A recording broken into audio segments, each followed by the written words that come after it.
उसने कई संतरे बेचने वाली जगहों पर कई प्रोजेक्ट्स विकसित किए थे जहां वह बचपन में अपनी मां के साथ आता था। आज वह फिर से अपने बचपन की यादों से भरी उस जगह पर पहुंच गया। इस बीच मां संतरे बेचकर अपने बड़े बेटे के घर वापस आई, लेकिन उसकी बहू ने उसे घर से निकाल दिया। पहली बहू ने कहा, अब मां की देखभाल करने की बारी दूसरे बेटे की है। उसी समय बड़ा बेटा अपनी सास को घर ले आया। मां ने पूछा, क्या मैं एक रात और रुक सकती हूँ? अंधेरा हो रहा है और मेरे पैर ठीक से चल नहीं रहे हैं। लेकिन सास इससे बिल्कुल भी खुश नहीं थी।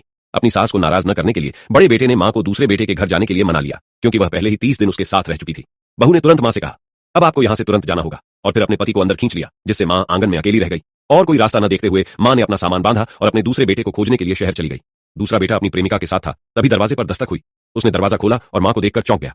मां ने अंदर आने की कोशिश की, लेकिन दूसरे बेटे ने उसे रोकते हुए कहा, आप एक दिन पहले आ गई हैं। उसकी गर्लफ्रेंड ने पूछा, बाहर कौन है? बेटे ने झूठ बोलते हुए कहा, कोई भिखारी है।